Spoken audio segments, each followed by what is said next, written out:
Շուրջ կես տարուց ազգային ժողովի հերթական ընտրություններն են։ Վերջին օրերին քաղաքական դաշտում ակտիվորեն սկսել են քննարկել դեռևս 4 տարի առաջ ընդունված կարգավորումները։ Խորհրդարանական նախորդ ընտրություններին անցողիկ շեմա հաղթահարելու համար կուսակցությունները պետք է հավաքեին նվազագույնը 5, իսկ կուսակցությունների դաշինքները 7% ձայն։ Հաջորդ ընտրություններին կուսակցությունների համար շեմը նվազեցվել է, հասնելով 4%-ի։ Երկու կուսակցություններից կազմված դաշինքների դեպքում անցողիկ շեմը կազմում է 8%, 3-ի դեպքում 9%, իսկ 4 եւ ավելի կուսակցություններից կազմված դաշինքների դեպքում 10%։ Ձայների այս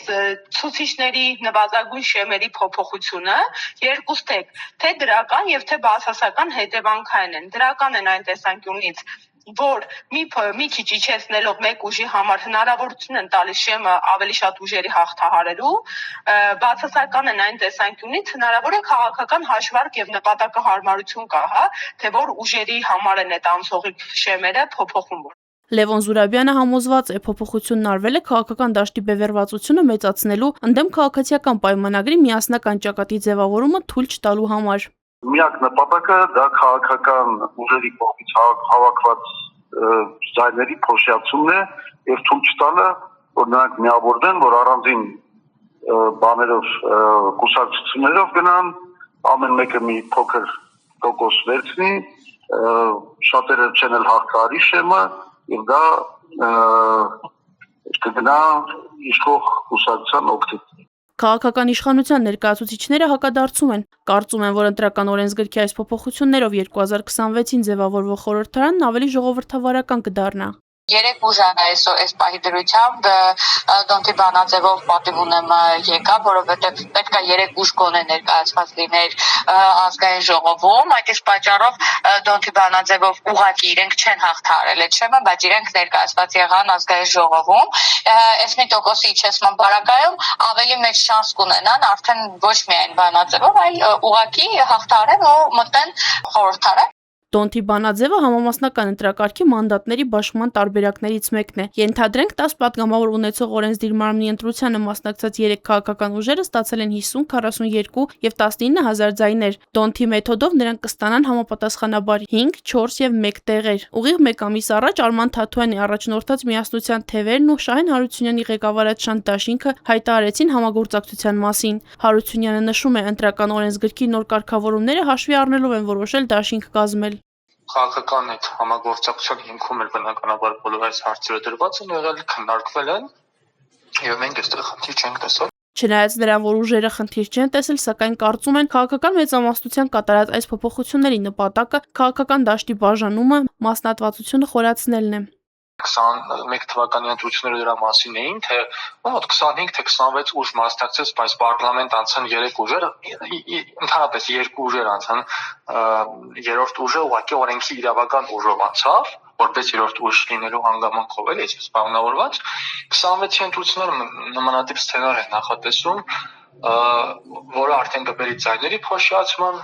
ինչի շահում է բացառապես իշխանությունը։ Այս կարծիքը չի կիսում քաղաքասարակության ներկայացուցիչ Դանիել Իոնիսյանը։ Նա կատարած փոփոխությունները ոչ միայն դրական է գնահատում, այլև կարծում է, պետք է հասնել նրան, որ դաշինք որպես նախընտրական միավոր գոյություն չունենա։ Կուսակցությունը դա հստակ դեմքով, նկատի ունեմ, հստակ բրենդով, հստակ անցյալով մարմին է, որը մասնակցում է տեղական ընտրություններին, մասնակցում է համապետական ընտրություններին եւ ունի պատմություն այսպես ասած։ Իսկ մարդիկ ձևավորում են դաշինքներ, որ այդ դաշինքում չերևա թե որ կուսակցությունների համար պարզ չի լինում։ Այդ դաշինքը ինչ քաղաքական անցյալ ունի։ Ինչ աշխատանք ունի արած իր ներկայացուցիչները համայնքային կամ պետական իշխանության կոնտեքստում։ Ըստ Իոաննիսյանի, եթե ուժերը գաղափարակից են եւ միավորվում են դաշինքում, ապա ինչ խնդիր կա մեկ կուսակցությունում միավորվելու մեջ։ Ավելի ուշ ընտրական գործընթացների հետ կապված եւս մեկ փոփոխություն կատարվեց։ Առանձին օրենսդրական փաթեթով կարգավորում մտցվեց, որը հնարավորություն է տալիս արտակարգ եւ ռազմական դրությունների ժամանակ չեղարկել ընտրության արդյունքները։ Սա անդիմադիրներին մտահոգող հարցերից մեկն է։ Ոնց են ձևակերպումը տվել, անգամ երբ մարդիկ մասնակցել են ընտրությունների, արդեն կան քվեարկության արդյունքները, բայց դեռ ամփոփված չեն, կարող են իրենք ռազմական կամ արտակարգ դրություն մտցնել եւ չեղարկել ընտրությունները ու նոր ընտրություն հետագայում նշանակել։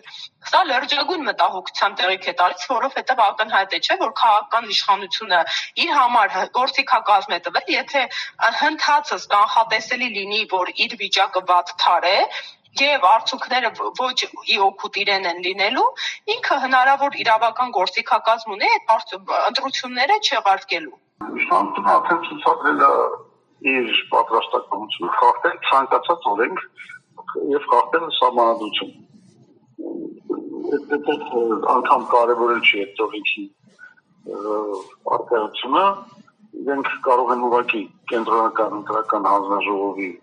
մի որևէ ապօրինի որոշմամբ ամբողջ կուսակցություններ, դաշինքներ դուրս շպրտել ընտրություններից։ Իրենք նախապատրաստում են դրա, իրենց ամբողջ պրոպագանդան աշխատում է այդ ուղղությամբ։ Դանիել Յոհաննիսյանը սակայն այս պնդումների հետ համամիտ չէ, հիշեցնում է 2008 թվականի իրադարձությունները։ Մենք հակառակը իրականում, որովհետև մենք Հայաստանի պատմության մեջ ունեցել ենք 2008 թվականին, երբ որ մտցվել է ռազմական արտակարգ դրություն առանց հիմքերի եւ մտցվել է նրա համար, որպեսզի ճնշվի հետընտրական զարգացումները։ Իշխանությունը չարաշահել է այդ մեխանիզմը եւ այդ փոփոխություններով իշխանությունը այլևս այնպես ասած ավելի դժվարությամբ կկարողանա չարաշահել այդ մեխանիզմը։ ԿՊԱ-ական Ալխազ Ղազարյանն էլ հիշում է 2018-ից հետո ինչպես տեղական ինքնակառավարման, այնպես էլ խորհրդարանական մակարդակներում ընտրություններ են տեղի ունեցել, որոնք առավելագույնս թափանցիկ են իրականացվել։ Այնպես որ չեմ կարծում, որ դա կոնկրետ մտահոգության տեղիք է տալիս, իսկ աստված չանի արտակարգ կամ ռազմական վիճակ լինի, բնական է, որ եթե լինի, ուրեմն դա կարելի է